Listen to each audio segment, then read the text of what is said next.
Be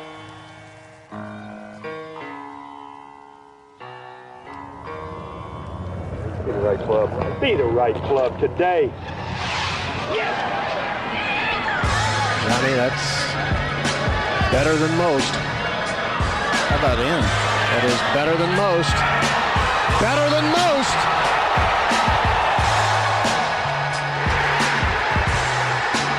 Expect anything different?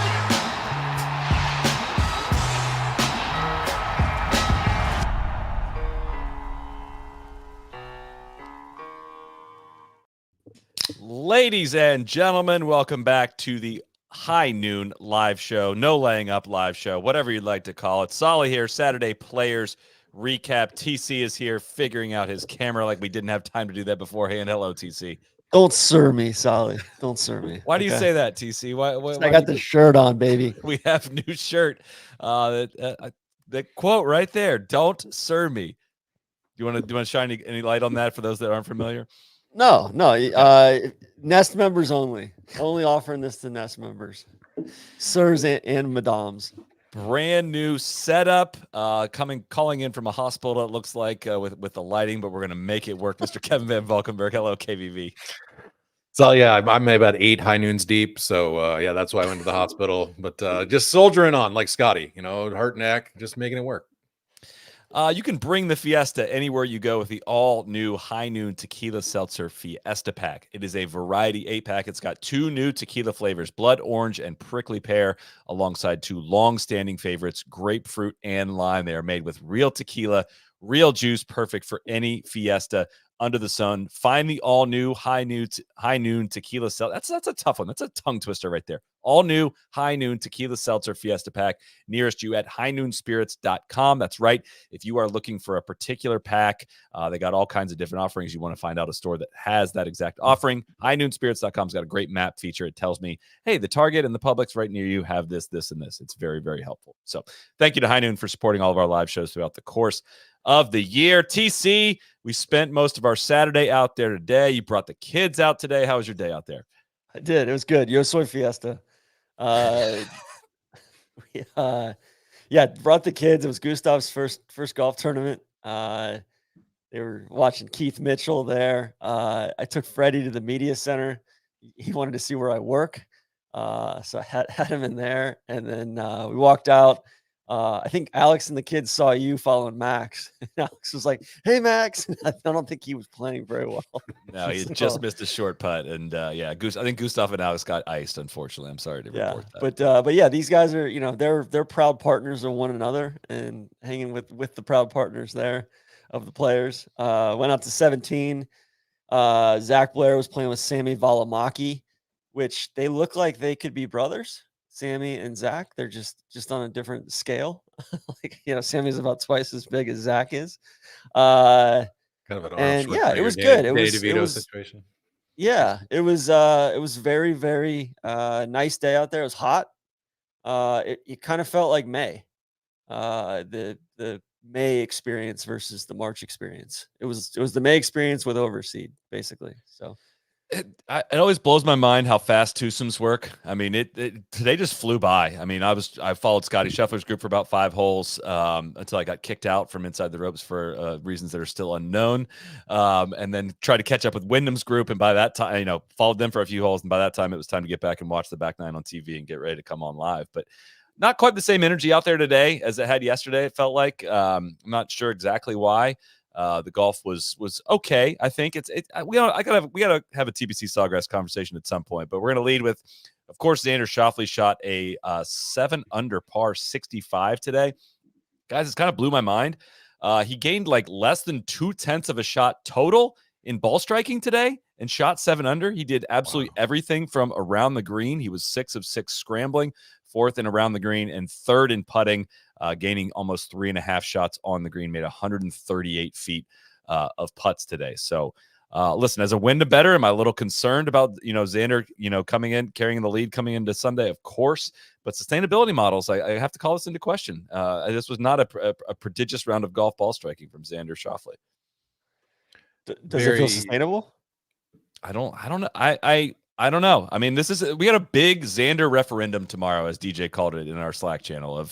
There's been a lot of things said about Xander taking a 54-hole lead in the Players. This feels like something he needs on his resume. Doesn't have a major title, obviously, and doesn't have a Players either. This would be a nice half step towards lifting one of the biggest trophies in golf. I think this is going to be people are going to remember this if he doesn't go on to win tomorrow. No, it's only a one-shot lead, but this feels like a spot he needs to close the door. He hasn't made a bogey yet this week. This whole week he hasn't? That Correct. can't be true. That's not true. He made a double on 11 yesterday. So that's your technicality that you're going for here. You dirty sneak. He Like, hasn't why made a bogey yet. hasn't Xander been able to win more tournaments? You've been a Xander defender. Every time we shit on him, I are don't want him to guys, win tomorrow. Why hasn't he been able to close more? He's obviously a good player. Obviously, I don't know if I would say go great player, but why hasn't he been able to get it done? It doesn't really make sense. Again, we pulled this up, I think, the last time we had this conversation to say, like, when he's in contention and, after 54 holes, he actually plays better in the final round than his actual normal strokes gain level. Like, it's not like he has bad final rounds. He has We're gonna won do a the lot big of tone thing again here. No, he was unlucky. I'm not saying he's unlucky. It's just to say, like, he's just been kind of normal. He hasn't closed the door, right? To win a lot of tournaments, you have to go out and do, go kind of blow the field away, do some things. And he just kind of is always steady Xander and doesn't have those big peak weeks. He is like the standard of just a really, really freaking good, beats the field by 2 almost every week per round kind of guy and doesn't win a lot of these. But I don't know. It does always seem like around 14 or 15 every time he's in one of these spots. He's got like a 6-foot putt that he should make, and it doesn't go in, and he ends up losing by 1 or 2. It is kind of a big tone syndrome. But I think his record's a little better than people give him credit for. At the same time, it's kind of time that he has one big win on his resume. I got live from continuing to play just in case Johnson Wagner pulls some shit tonight. I try to not to put the TV on while we're on there. I don't want to get distracted, but I can't miss whatever Johnson Wagner gets up to tonight. What do you think it is? What do you think it's going to be tonight? Well, I think he should go out and try to dunk Ben Silverman's wedge that he had to make this morning to make the cut. I don't know if you guys saw that, but PGA Tour tweeted that Ben Silverman went out and he had to basically make a shot on the 9 from 110 yards. And so for like an hour, he practiced like 110-yard shots, and like they built it up to be like a thing. And then he hit it like maybe 5 yards right of the green, like into the deep rough. It was so, honestly, a lot of people were saying it was like a savage, like devastating tweet for the PGA Tour. I was like, no, that's kind of like fun content. Like, I don't care that. So I was volunteering on Twitter. I think Johnson Wagner we should not be able to have Sunday tee times until Johnson Wagner dunks a wedge from 110 yards. Johnson Wagner should try to throw a ball on the green from that tee box where Wyndham. I was going to say, I got an easier task for him to recreate Wyndham Clark's tee shot on 17 today, because that ball traveled 102 yards when it needed to travel. I think 125 was the yardage to the pin today. Have you ever seen a pro miss a wedge that badly? I can't remember like someone chunking a wedge quite like that. Molinari at Augusta, right? But that clipped the tree, right? His on 15 at Augusta. Yeah. I'm struggling to think of it was barely on TV. So yeah, it was barely on TV. So they kind of missed Molinari's like setup to that wedge. So we're never really sure what happened on that whole sequence. Guys, I feel like we're burying the lead. I got 2 things to bring up. Is the Blow Pig nickname taking off? It seems to be, TC. I don't want to give my friends too much credit for this because I think it's going to go to their heads, but I've been seeing a lot of blow pig talk all over Twitter today. Yeah, people were stopping me out of the tournament. They're saying Mr. TC, Mr. TC. The blow pig's brilliant. Tell me more about the blow pig. If people missed the blow pig nickname on last night's show, can you fill them in, Kev? Yeah, so yesterday having lunch with friends, they were like, Kev, what's up with the blow pig? I'm hearing about this blow pig. I was like, you guys are crazy. I don't know what you're talking about. They're like, dude, just type in emojis for like wind ham, like wind and then pig for ham. That's a sweet nickname for Wyndham Clark. I was like, all right, let's run with it, man. Like, so I think coming up, DJ had this idea. We're going to try to come up with different emoji nicknames for various players going forward. So the blow pig is going to get us started on that track. I don't know what to make of the blow pig at this moment. He has had some really, really weird moments in big spots. The shank at the 18th hole at the Ryder Cup comes to mind. Dead chunk in a pressure situation, granted on a Saturday, but the 53rd hole of the tournament today. Yet he's closed the door on several tournaments over the last year. I can't tell if it feels very Spiethian to me in that he is, has won a lot, but also has this flair for the dramatic in a lot of these spots. But stepped up after the chunk, hit a nice one in there tight, and rolled in the bogey putt. Big fist pump after that. You could tell that was a big one for him. He didn't have his best stuff today. Managed to still shoot 2 under par, which was barely better than field average today. Golf course was playing very, very easy today. But if you got to take someone between Xander and Wyndham going into tomorrow, first of all, do you think one of those two guys wins it? Obviously, with Brian Harman just 2 shots back of Xander. Do you think the winner comes out of that final pairing tomorrow? I think Harman wins. It would be awesome. I would be pulling for Harman. I think that would be an unbelievably enjoyable victory. I'm going to stick with Wyndham. I said thought he was going to win yesterday. I think he's going to pull it off. TC, you're anti-Wyndham. I wanted you to share what exactly you said. It's basically everything that's wrong with the modern game. I feel like you should reheat that take for the Saturday listeners. Yeah, I feel like he's just a ball speed imposter. He's a thrower, not a pitcher. He's hitting that 340-yard, aimed 40 yards left and just open your hips and let it fire. Like, that's a skill. I just think that skill has become too valuable in relation to other skills. The whole putting routine is so off-putting. Like, it's really, really bad. Like, that should be outlawed. Okay. Like multiple facets of that should be outlawed, not just one part of the routine. There's like 3 egregious things in it. I don't know. I just don't feel anything when I watch him play golf, and that I can't put my finger on it. I just don't feel anything. So sorry, I gotta throw up DJ's comment. Johnson Wagner, he's thrower and a pitcher. That's fantastic. But his iron play has really, really, really improved. It's hard to win the U.S. Open and be a ball speed imposter. TC, I think. I mean, the ball doesn't spin anymore, and so he's just hitting that sendy. This doesn't sound like his fault. This does not sound like his fault. His drive on 16 TC was a big dick drive. That was it started over the trees and basically say, "What, you know what? I'm gonna hammer the shit out of this." That was pretty cool. He's a really, really, really good golfer. I have no issue with it. I'm just saying that, like, it would bring me a lot more joy to have Brian Harman win. Oh, sure, I would agree with that too. Harman's really fun to talk to. Like, one of the best personalities, I think, in the game today. So I would love it. It would make Brian Harman's resume all that much cooler too. It's so funny to me how golf fans seem to base roughly 90% of what they think of a guy based on like his pre-shot routine and like his post-shot actions, right? Like the pre-shot putting routine is egregious. It's bad. There are multiple things wrong with it. A lot of things that look like they should just definitely be outlawed. And like, people hate Cantlay for a variety of reasons, but one of them is his pre-shot shuffle. And if you're whiny after your shots, people just won't like you. Wyndham's guilty of both of those things. He's a total delight. A delightful person away from all that. I talked to him a little bit on Wednesday at dinner, and he just could not have been nicer. And it's very different personality than the locked in guy between the ropes. But so much of whether or not people are going to root for you or not root for you is just based on those two things. It kind of goes for basketball too. Like, if you're whiny, if you do like the LeBron flops and whine at refs, people are going to really hate that. But I feel like that's the thing that's working against Wyndham the most. DJ had a good conversation bring LeBron into this. Don't bring LeBron into this. I was giving you like a layup in there. Soly, I will say it doesn't help either that the broadcast seems to focus when they're lining up putts. They spend so much time. I think it's because they're trying to figure out the timing of the two, but we spend an awful lot of time watching Wyndham and his caddy line up putts. Breaking news: Johnson Wagner is on the 17th tee as we speak. Yes. I do not have the audio on. I don't know what he's going to. Are they going to let him hit the shot? He's got a wedge. Looks like he's getting ready to hit the shot. Yeah, he's gonna. Yeah, you're looking at the chunk mark right now, guys. God, I wish I could throw this up on screen. Well, what are the rights issues if we just steal the Golf Channel's feed and just I'm sure they wouldn't be happy.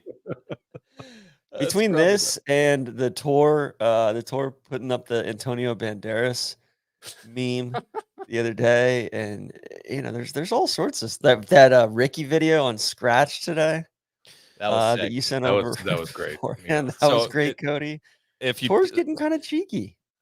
again, if you were not paying attention, sometimes it helps TC to narrate a couple of these things in case everyone does not spend all day on social media in our Slack like we tend to do. But Ricky gets the 16T and he's getting ready to hit a shot, and somebody's phone like clicks or something, taking a camera shot, and Ricky's caddy says hey, turn your phone on silent, whatever. Ricky gets to the top of his swing, somebody takes the photo again, and Ricky just soldier boys him, just just points and yells at him right away. Pretty rare reaction for Rick to do. I've never seen Ricky react that way, but that was probably pretty darn funny. And then what'd the guy yell afterwards?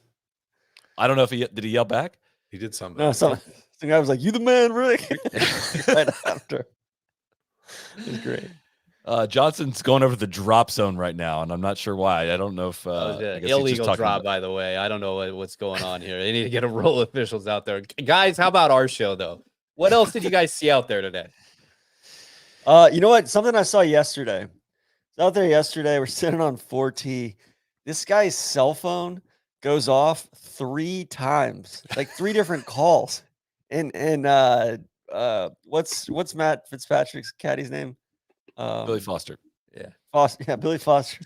Just like he's bubbling over. He's bubbling over. I almost had to go over and make a citizen's arrest on this guy. And the guy took the call. He just walked down the hill and took the call right behind the green. I was like, damn you people. It's a golf tournament. This is the gold standard. We should do a segment sometime about caddies you'd least want to get messed with. Like Finno would obviously be up very high, but I don't think Harry Diamond would scare too many people. So a ranking of caddies that you would most want to fuck with and not. All right, we got the emojis. We got caddies you least want to fuck with.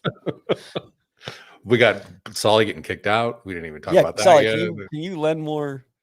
All right, so I have a credential for a season, for the entire season for the PGA Tour. It's why I'm so positive about the PGA Tour all the time. It's the only way I get to keep that credential. And it says inside ropes, you get full permission to walk inside the ropes. You have with the understanding that you stay close to the rope line, stay out of people's way, obviously, blah, blah, blah. And I've used it every single day at the Players since I've had one of these, and walk around and watch a lot of golf. And it really helps you cut through, not have to battle the crowds, helps you see a lot of golf, helps you kind of report on things. Is kind of the point of it. And I follow the first 5 holes of Scotty's round, and I'm on the 6th tee, and some security officer comes up to me and says, "Hey, do you have a credential for this?" I'm like, "Yeah, right here. It says inside ropes." He goes, "Yeah, that doesn't work. Come with me." And walked out, and somebody yelled at me, essentially yelled at me and said, "What?" He just took me it's on the rope line. I think somebody in the comments saw this. I believe somebody before we started the show was chiming in about this, but told me I needed to go get some lanyard, which I did not need to get. So I'd walk all the way back to the media center and get the lanyard. And they're like, "Yeah, that was a mistake. Sorry about that." And I was like, "Yeah," I tried to tell him, and he goes, "I'm not going to argue with you." I was like, "Oh, okay. I guess this is only happening to me. Everyone else that doesn't have the orange lanyard doesn't get this kind of treatment." But that was a bizarre little sequence today. And you're a big journalist now. You've been told where to go and when you can't go. You're not an influencer anymore. I'm sorry. I guess not. Soly, you should demand a formal apology, and then have basically you should find him tomorrow and go up to him and be like, "Taste it." That's what it was unnecessarily rude. That was the part that bothered me. And they've done such a better job in recent years of letting people do go where they want to and do their jobs. And that was the part that was a bit shocking today. But not being detained. I almost hit him with one of those. It's like, what exactly happened here? This seems wildly personal. I don't know. I was at a place where I shouldn't have been at the British Open. Didn't have one of those things, and a woman was just started cursing me out. You're not supposed to go there. It's totally unacceptable. And Rory walked right by, and I looked at him like he was going to save me, and Rory was like, "Yeah, he's not supposed to be here." Just started laughing. I was like, "You fucker, you iced me." All right, what else we got? Our guy Sahith getting in the mix a little bit. T6, as he is wont to do these days. He is driving the golf ball well. He is not scrambling very well for whatever reason. His chipping has been not very good, but hitting his irons well and putting well. T6 had a nice 67 today, including a back nine 31. Not out of this turn. Is he should we do lingering and loitering right now? I mean, I feel like that's good. What would you classify what Sahith is doing right now? Well, all right, lingering and loitering, or how far back is too far back? Which one? We got to play leads into the other lingering or one? loitering first. And I think that Okay. will inform how far back is too far back, which if you're unfamiliar with the definitions, I just learned this, even though we've been doing this for years, but loitering means you're hanging around with bad intentions. Like you're a threat tomorrow, and lingering is just like, you're just kind of there. Like you're there and it's not really going to matter. So, All right, I'll get start then. I think Sahith definitely loitering, but Matt McNeely lingering. Yeah, I don't what was seem that about right. wedge that Mav hit on I- 16? Mav was He- not exactly. I mean, Mav he scored well, chipped in on that one, but then he like putts off the green and putts in again. That was. I was like, well, this is a stitched together round. This is great. I like you. I hope but I don't see that delivered coming home strong tomorrow. No, he is. He is the definition of unsustainable right now. As much as I am a big Mav fan, I don't know if we're banking on a bunch of chip-ins on Sunday, but I think Mav gained 6 shots around the green. Someone in the chat is saying yes. He Feels like a lot. for the week he has. And today he was 4 point. He's 4.7 alone today around the greens because he holed out from like 40 yards on 14, chipped in on 15. And had a great chip coming in on 18 as well. But Sahith is T6 with Mr. Scott Scheffler. It looks like they are going to be paired together. That's going to be my ticket tomorrow. That's the group I'll be out following. Scotty did not look like he had his best stuff today. He kind of just looked a little meh, like a little slower with the swing speed. Obviously, battling the neck thing. It, maybe it was this earlier. They were saying he was hitting 8 irons from like 140. Like he was just basically taking like 3/4 swings and like did not want to aggravate it further. He was not going at the ball with 100%. I watched him on 3 kind of just hit a little bit of a glancing blow that didn't look like the normal Scotty Schauffele and the deliverance at the ball, which is understanding if he's battling the neck injury that he is. So if Scotty wants to talk about hitting an 8 iron 140, I can talk about that all day. I can help him with that. We can play the game right here, TC. It's a very clear line of how far back is too far back. That's 8th place with Nate Lashley. He is too far back, and number 1 player in the world at 12 under. I would say is not too far back. I thought you were going to ask me, is Scotty hurt or injured? We can play that game. But TC, you volunteer that up every single time a person has even a remote injury, and I still don't know what the difference is or why you ask this every single time. We're just got to ask the question. Yeah, I think Nate Lashley's in an interesting spot. I think he's actually loitering, but he has no shot of winning the tournament, but he's loitering just because he's so hostile and he hates the pip so much. And he's like I don't even know how Nate Lashley got into this event, much less is solo 8th right now. If he gets up and like starts to get in some of these signature events, it could be a very wild change of opinion on what he thinks of the current structure of the PGA Tour, which would be entertaining. Which there was also one of those going around today with Big Tex Jimmy Walker, who I still don't know what his point was in the article. We'll probably unpack that on the show. I don't think Jimmy knows what his point was on Sunday night, but a little bit of flippy floppy going on.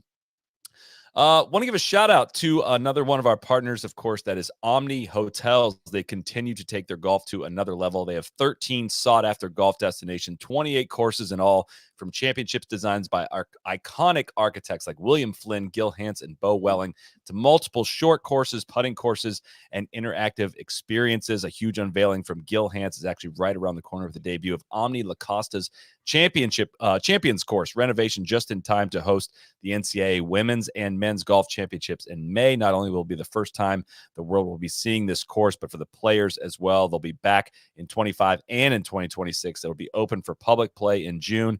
In addition to the golf course, the guest rooms, suites, and their world-class spa are also included in the multi-million-dollar renovation that wraps up in May at this iconic resort located in Carlsbad, California. This just adds to the list of tournaments and majors that Omni is hosting across their nationally ranked courses.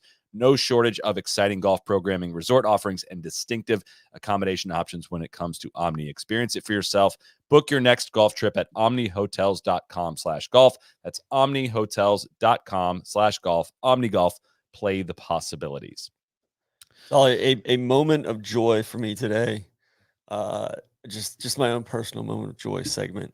Was watching Omni ambassador Cam Young hit like a dead-handed wedge into number 17, control the hell out of his spin. Like it didn't spin back at all. It took one hop and then just kind of snuggled up right next to the pin there. It was in this world of ball speed imposters and guys that little boys that can't control their spin. It was really refreshing to see that.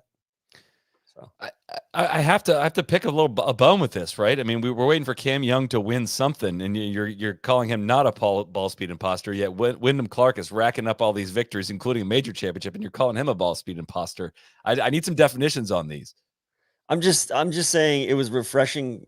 Mike, it was a shot. It was a micro moment in time where he showed me something, and I'm gonna call upon that next time he's in contention. And I'm gonna say Cam Young showed me something on 17 at the Players. One time. Okay. You know what? Wyndham Clark showed me something today on 17. He showed me two things today on TC. One, he's capable of hitting the worst imaginable shot, and also capable of stepping up and hitting an onion shot with the third shot. Hated, I take no joy in this, but you had to try to call me out on this one in Slack today as well. But the collapse of Hogecoin was something that we could have seen coming. As you know, every meme coin has its day, TC, and I hated that Hoge had a massive score on the 18th hole to drop him off the leaderboard. Well, I have to push back there because you said that Hogecoin would drop down the leaderboard on Friday. I just said selling on him. I'm just selling in general. For Friday, not for the end of the day on Saturday. Buy the dips. I'm ready to. Hogecoin's going to rise tomorrow. Yeah.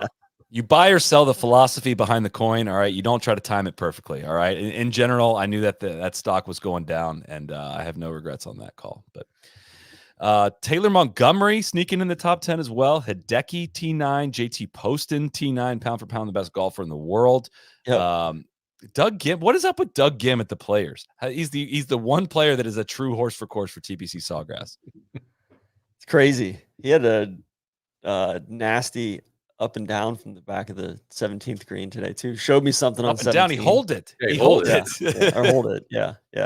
Tarico had a great call on that one too. Tarico's a stud. Like, he makes the event feel bigger. He does. He's a true pro. Yeah. Yeah, I mean, big thing here is I followed a lot of Hideki so far this week.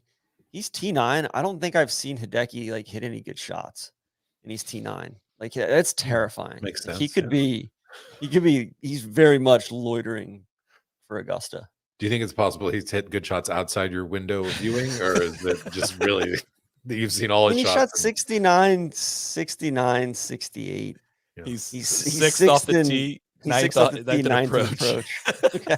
And 65th in putting. I don't think I've seen him be satisfied with a single shot yet, though. Like, he's that's different. That's different. Yeah. If you know anything about Hideki, that's his scale, of judging shots is very different than the rest of us. But it is maddening to watch him putt in person. I mean, that he just hovers the toe of the putter and he just stands there re-gripping it, and the stroke just looks. In 10 years, I can't believe that nothing has ever changed with his putting. Your boy Ludwig. I just want to bring up real quick. We say the exact same thing every time your guy Tony Finau gets up there to putt, and I don't understand why these two cannot just fix something. It seems glaringly obvious that this is something they need to get their hands on. Well, Tony changed it to make it worse. Like, that's the part I can't figure out. He made it worse this year. And his putting has been awful this year, but he put his toe up even more than he was doing before. I do not know what has happened there. I'm not going to ride for that. Don't try to play this like I'm giving some double standard here, because I do not ride for Big Tone's putting. Oh no, I'm saying one and the same. It's ridiculous. I don't know. I guess going down this leaderboard, I just get a little bit sad because it's just there's not a lot of teeth out there with the way they've set the golf course up, and it's really frustrating.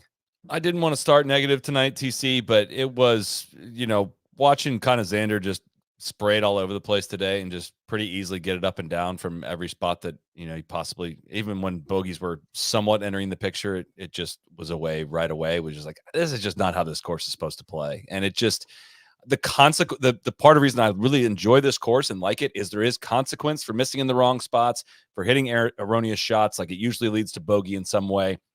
I can't even count how many shots Xander got away with in just the last several holes. Drives it into the bunker on 15. That was no problem. Getting that up and down. Drives into the pine straw on 18. Easily gets that up. That was actually a really sick chip to that back pin on 18. But it just, the fact that they've gotten rid of this precision air system, not using it, and the greens are supposed to be this soft. all the chipping just becomes that much easier, and it becomes a bit of a chipping contest. And it's just 17 under leading through 3 rounds and a scoring average close to 70 today is just, I don't like it. I don't like it. Do you guys think it's purposeful? I got 2 of the biggest sort of setup critics here in all of golf media. Do you think that this is a conscious decision by the tournament setup committee to make it softer, to make it not hard so they don't complain? Or do you think it's like the people are saying, look, we can't push the course to this level or whatever. We just don't, it's too wet, it's too rain has hurt us. And I'm really curious because I don't know enough about setup stuff or Florida golf in general to sort of say one way or another, like, oh, it's purposely easy. They could make it harder. Do you think they could make this harder? Yes. I mean, one thing they could easily do to make it harder is cut down on some of the collars that are holding balls, on the greens, basically. It hasn't rained in a week at this point, and the greens are like, guys are still getting mud balls out there. Like I talked to a few players that were getting mud balls today. It hasn't rained in a fucking week. And it's just, I don't know. Like, to me, it just feels like it's in the high 70s and it's not that windy. The winds and like the winds changed a few times. Like it changed pretty much all directions yesterday. It was doing the same thing today. So there's definitely some, but it's not like they have to worry about it getting up to 95 degrees and the greens completely burning out like that Saturday when Ken Duke, put himself in the Hall of Fame. It's like this is as benign as it can possibly be. Like you have a license to do whatever you need to do to the golf course. I would be surprised. Like the greens are fast. They're just abandon the precision air though, like because they didn't want to. I bet it's broken or something. And it's like, oh, this is going to cost $15 million to dig up and redo it. I gotta think that they wouldn't just be like, yeah, we're good, man. We're not going to turn this on. Like it's got to have some like structural problems with it for it just to I think my thing walked is away from. You've got all these casual fans, right? All right, so Monahan talks in his presser on Tuesday about full swing and how the game's growing, and you got all these casual fans and all that. And then on the flip side, ratings are down. People are fed up or whatever. But you got all these casual fans out there on Saturday, both watching on TV and at the tournament. It's a concert atmosphere on 17. It's awesome. It's great. Yeah. And I tell you, like 20% more balls in the water on 17 would equate to a heck of a lot more excitement, and those casual fans being like, there's a difference between an okay shot and a very good shot, and you have to hit a very good shot to get it anywhere close to that green on 17 or anywhere close to that pin on 17. And yeah, I don't know. I just think that would juice things up a little bit more. Like the most exciting moment of the day was Wyndham chunking in the water, and that's not a setup thing, but I don't know. I just setup equals product. Sure. I'll push back a little bit though. I think it was really exciting for an hour in the stretch in the middle. And like my 15-year-old daughter was downstairs like watching it, and she's like texting me like, Dad, so like everything's like crazy. Maverick Neely just chipped in, Saha made an eagle. Like she's not a diehard golf fan, and she was sort of into it. So I don't think that there was no excitement today that was entirely setup dependent. It's not that there's no excitement. I just think there could be a lot more. I think there could be, and recovery shots are supposed to be dynamic and are supposed to be, I don't know, it just feels like there's way too much, like there's not enough downside risk. I mean, they showed that stat on 16 of guys laying up versus guys going for it. Guys going for it, it's like, 0.75 easier going for it, like scoring average wise. And some of that's because, it's a tough layup shot or whatever. But, it just feels like it's gone too far to, bomb and gouge it up there and then figure it out kind of thing, because there's little escape ramps and there's little off ramps to kind of save you. Am I wrong on that, Soly? Well, it just feels like there's almost no spot anybody hit it today. Like for the whole day that I watched, it's like, oh, that's dead there. Just because you can kind of scramble from anywhere right now, which kind of defeats the purpose of so much of it. Just like you keep like pulling all this back, and it's like, all right, overseed. You're gonna have it in March, which means they have to overseed according to them because they want to look green on TV. I'm not saying they do have to, but they think they have to overseed, which is going to take a lot of fertilizer, a lot of water, all these things, and just harder to get the overseeded greens to dry out. It certainly seems that way, especially if you don't have anything to suck out the moisture within them, right? Like they're just still so moist, muddy, and balls just backing up on it. So it's just, it's a whole like kind of have to play God. This has to be the greenest, weirdest place ever with grass. And it trickles down into the setup and the consequence of a lot of the golf shots. Look, a lot of people tune in just and want to see birdies and want to see close contests and don't really care about some of this stuff. But of course, our commentary on this has been well documented over the years to say like this course has that capabilities. It's a bit wind dependent. Like if they'd have gotten more steady wind, I think the greens would have dried out. Brian Harman had a really interesting comment on the happy hour yesterday. He said that they kept getting an east wind, which is bringing in the sea breeze, which is what's keeping moisture on the greens. But if you get a west wind, that's what's going to dry stuff out. I've lived here 6 years, never thought about that, but I thought that was an interesting note on how it all plays out. But it hasn't been a humid, wet east wind at all, though. Like today was humid. That pushed back on that. I mean, today was just hot and sticky and humid, but like there's just not that much grass on the greens either. I think that's the thing. It seems like there's this weird layer of mud, and whereas like I went out to my club yesterday afternoon and played. Greens were absolute lightning and they were crazy firm and they don't overseed. And it's like, man, like what a delightful surface to play off of right now. Kind of the semi-dormant, grass is really starting to grow though, and that's on Bermuda, and the rye is just so boring. I'll give you guys this. It could get to 20 under tomorrow pretty easily, I think. Shooting 3 under. Yeah. That's it's only ever been 20 under once before. In 1990, Greg Norman shot 24 under. Which blew up the course after that. Yeah. And so it's Scotty won last year at 17 under. But prior to that, Tim Clark at 16 under, Davis Love at 17 under. So, that does lend some credence to like, hey, maybe it should be a little harder. Like, I don't really want us flirting with 20 under every year here. I don't get why. And again, I'm not an agronomist. I don't get why you need to overseed the greens. Like, just let the Bermuda greens play out. I get wanting to have green grass everywhere else, not having divots and whatnot. But it just seems like an unnecessary complication with the greens. But it's I'll hard. say like one reason why, Soly. So when do they shut down this course from public play in order to like final prep for the tournament? Mid to late February. Okay, so if they didn't oversee the greens, the putting surfaces, there'd be no way that they could have them putting like and have normal rolling tournament conditions for them, because there would be no growing. I mean, the Bermuda's dormant, so you would just roll them and roll them and roll them, and that's why they overseed the greens.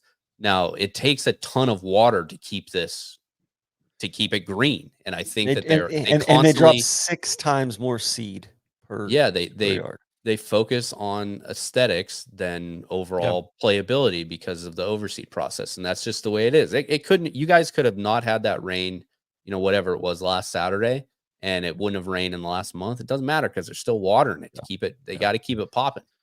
It's hard. Like you drive home down Solana Road just outside of TPC, and like there is still just building up on the side of the roads, water that has not drained. Like there is still just so much water from this, one of the worst winters, second worst winter since I've been here in terms of wetness and water. Like it just has not, I don't know. I'm not seeing that. Drive down Solana. It's just like literally piled up on the side of the road. Like it's there. It's just, it's not great, but all right. Well, it is what it is. TC, does Ludwig have a chance tomorrow? I mean, he's what, 8 back? He's 9, yeah. So yeah, that's too far back. I think that's too far back. I mean, he would have to go out and shoot 62. Yeah, that's tough. Which, then you'd have to put an asterisk on that. It would tie Hoagie for the course record, but you have to put an asterisk on it because Gooch isn't in the field and the conditions are really easy. Thank you. So no, I think that's too far back. Like, does Scotty have a chance tomorrow? 5 back for sure. I think Scotty sure. At the Real Stout, what does Scotty have to shoot to go take it, and why is Xander going to shoot 73 tomorrow? I mean, Xander's probably going to shoot 73. I got to see it before it happens. I cannot. I love Xander's swing, I really do, and I just don't know why he isn't better. And I know that, like, you tell me, oh, his scoring average is better than the field, whatever. Yeah, but also, like, you got to go out and win. So, like, I'm only going to believe in my dude until he actually does it, when he actually does it. So, yeah, in his let's see. It's funny if you pull up Scotty's. Scotty actually has a much worse 4th round when in contention ranking than Xander does, which he just is there so freaking often that he's matched Xander's career win total. But going all the way back in his career, when he started the final round in somewhere between 1st and 5th. He started there 35 times. And he has gained 2 shots on the field as an average of those 35 times, which is Data Golf says 0.3 shots better than expected, as in what he's expected to produce in those rounds. So he's expected to win 6 times, with his percentage chances going into the final round, and he's won 7. So he's just kind of just right in line for, what would be expected for him, considering how often he's put himself in contention. I don't know how else to shake it out. Maybe if it does feel different, I'm with you. I just can't back it up with numbers to say that it's validated or that he's, a choke artist or anything like that. It just doesn't. Who would it do more? Which one's not? Yeah. Who would it do more for, Brian Harman or Xander winning tomorrow for their kind of rep? I think Brian Harman. Brian Harman's older. Okay. I think it would give him, he's got the British Open win. It would give him another, it would put Brian Harman on the doorstep to the Hall of Fame, which is kind of crazy. It's 2 majors and I don't remember how it works exactly now, but 2 majors and a Players, I think, gets you in almost automatically, or no one that's ever won both or all 3 of those hasn't ever got in. But he is such a dog. I really enjoyed it. He was in contention, if you remember, at this tournament. I forget what year it was. And he stepped up to 17 and just risk. There's, before this big explosion in cash, he bet it all. He bet everything he had on getting after that right pin on the 17th green, stuffed it in there. I think he made the birdie putt as well. But I just remember thinking dude, that guy didn't care one bit about isolating second place. He absolutely went for it in that moment. So I'm expecting the same thing from him tomorrow. I mean, he shot even par in round 1 and has shot himself up the leaderboard with 2 incredible rounds, rounds 2 and 3, and he could easily win this thing tomorrow. Good round from Sam Burns today. 65, kind of finished with a whimper there down the stretch. Adam Schenk continues to play some good golf. I want to shout out Joel Damon. Came in 171st in the FedEx Cup. Shot 74 in the first round. He's 67 the last 2 days. Absolutely stunting on people. Actually, to the point where I went to go get a Joel's Juicy Lie today. That's his whiskey. That's his Scotch whiskey, or not Scotch whiskey, Irish whiskey, and pineapple and grapefruit drink. And they were out of both pineapple and grapefruit out there because so many people were ordering Joel's Juicy Lie. So just shout out there. And then he's lost some weight too. He looks like he's down 20 pounds. I watched him tee off on 1 today, and it is kind of wild to see the fans, how they treat Gino and Joel now. Gino walks up to the tee and Gino got an ovation when he got there, and there's women in the crowd yelling Gino, and have seen that in person since the Netflix stuff has happened. Austin Eckroat playing some golf. He's T17 right now. 71, 69, 68. I had a funny story from today. We're just walking in from Freddie wanted to go to the pro shop, get the big chain. Damn it, TC! I wanted to pull a surprise at this. Put both your chains on. I spent $70 on these chains today for the kiddos. This is the sign of the top of the economy. This is like the NFTs because these things were $40 and I bought one strictly to wear on the live show and then to give to Freddie afterward. But I did not know you bought one as well. 2 chains in the house. Yeah. God. But we're walking awful. Oh, Freddie and Gustav have 4 of them from the Jags games too. They got them in every color: gold, black, teal. So yeah. Anyway, we're walking down 17. Peter Malnati hits one super close, and everybody goes nuts. Gustav goes, "Dada, are we winning the game? Like a football game or something?" And Peter Malnati's winning the game. I was like, "Hey man, Gustav, that's a really complicated question. We're not winning the game. He's one of the player directors, and he's talking. He's struggling. And, very funny interview with Peter today. Like after his round, shot 66. We should point that out. Peter was golfing his ball out there today. His yellow golf ball. But then he's not on a sponsor exemption this week. Afterwards, they're talking a lot about everything, and then one of the media people was like talking about team golf and said, Peter's kind of laughed at it and he said, "Oh, you're not a fan of the cliques." And then another reporter was explaining, it's an important part of the revenue, thing for Live to potentially sell these teams. Yes, TC.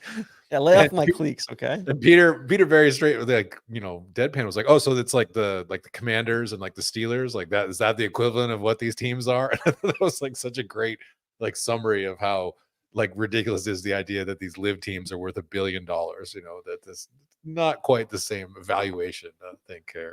So Peter, shout out to Peter for that. Is Peter going to be involved in TGL? No, that was also a part of that too. I'm going to break up that video because there's a ton of other things that he touched on. He kind of mentioned, he's like, "Oh, so this team golf, that's kind of like what we have, the TGL thing. Is that like what they're doing? So the team golf's just going to be played inside in a dome? That's cool, I guess. We can do that in the fall. But I'll break up that press conference and we can, there's a lot of other things that he kind of mentioned on with, the potential Waterman meeting and everything like that on Monday. TC, you're going down the leaderboard there, doing a pretty good job. Yeah. You mentioned Adam Schenk. You said that he continues his good play. I'm questioning where you're pulling that that fastball from.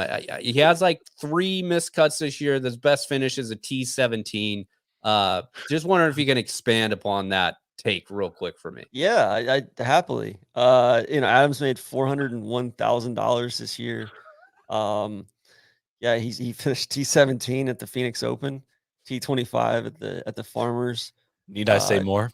Yeah. He's clearly flushing it. Both Adam and his wife are both electrons as well. So I got a special place in my heart. There it is. There it is. That's what we needed. Thank you for that. I bet he wins. I bet Schenk wins next week. Like he always plays well. I think he always plays well at Valspar. And I don't know. I'm gonna have a wager on Adam Schenk next week.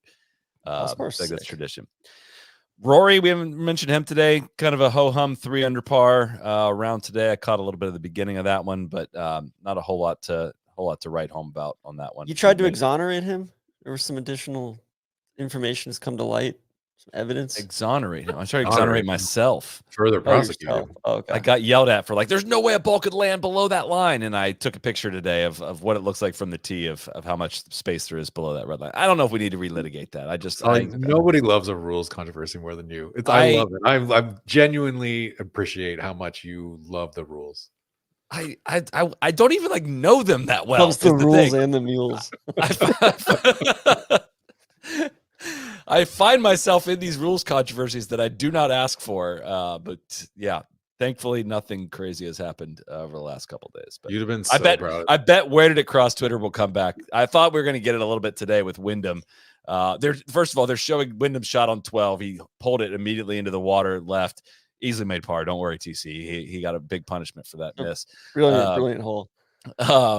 And they're looking at the view from a plane, trying to figure out where it crossed. And I'm like, guys, that is, we have no idea what angle that plane is coming in from. There's no possible way. And I would, they're like, I think it's got to be right in front of the markers or the bulkhead.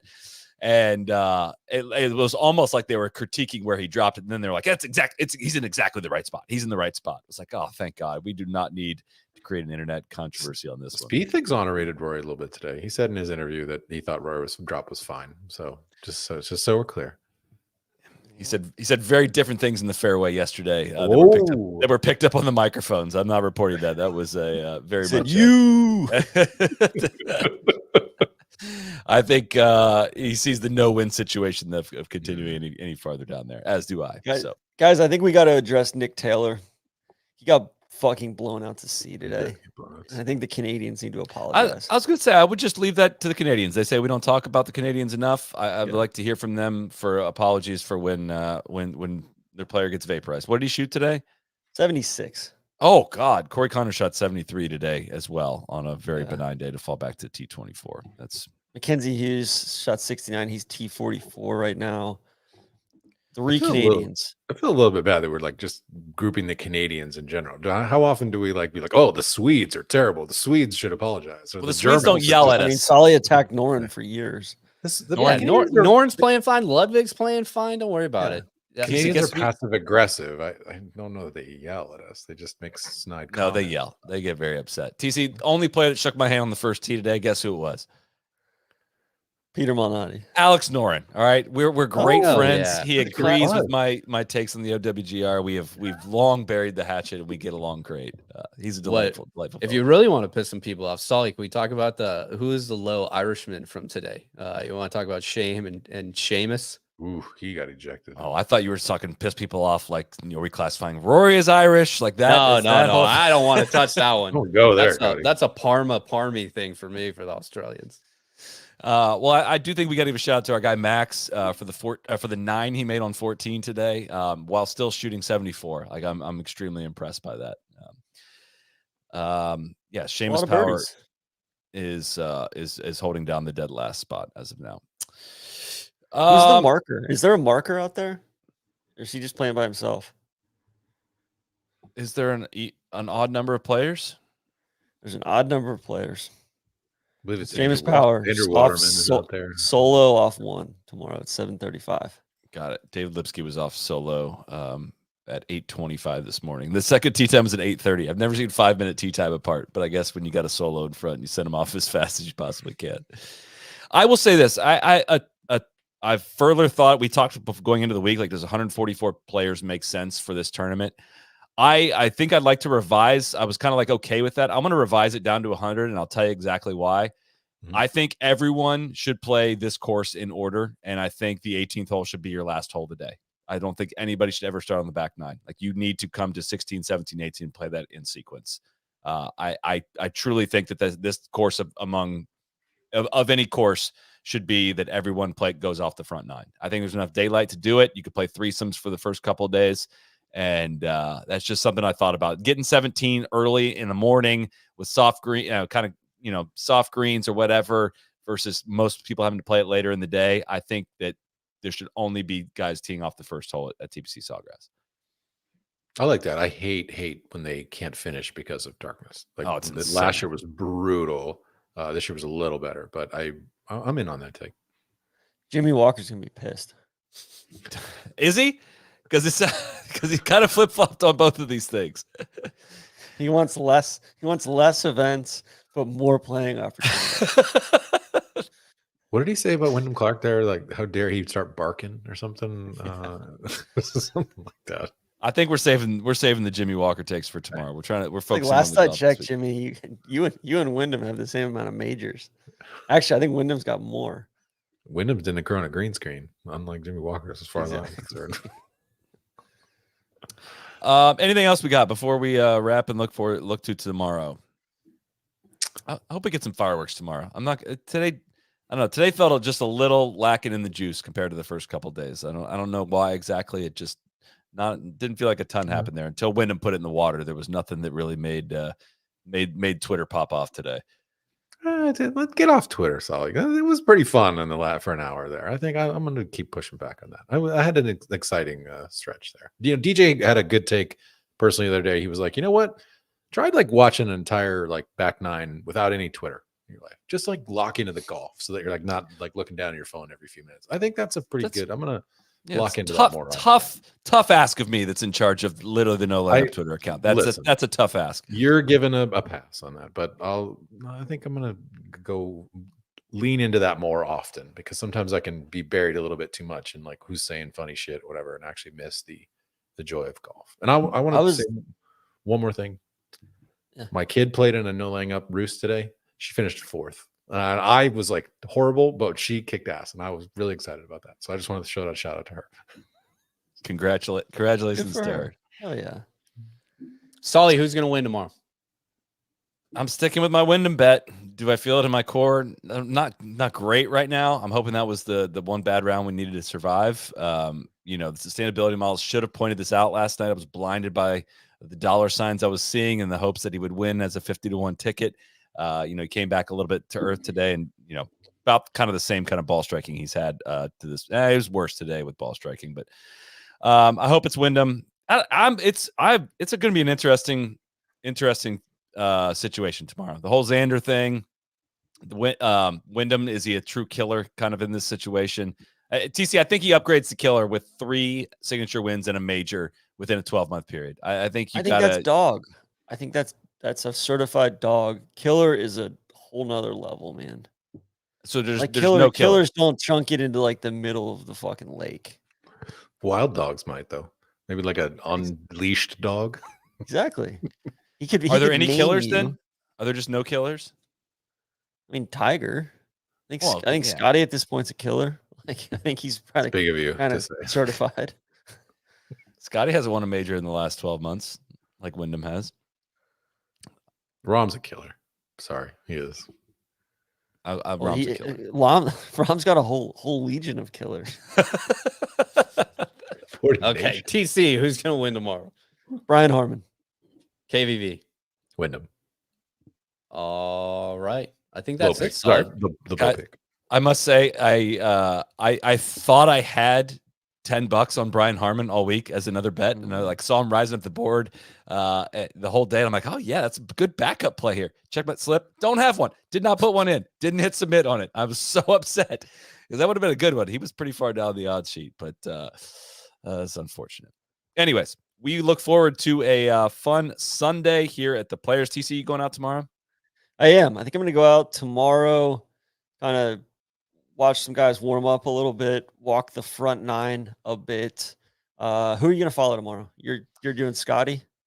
That one was kind of jumping off the page of 2 guys I really like to watch play golf, him and Sawhith. I'm assuming that's the pairings tomorrow. Is that right? That's correct. Yeah, Sawhith and Fitz are playing tomorrow, and Scotty is playing with Nate Lashley.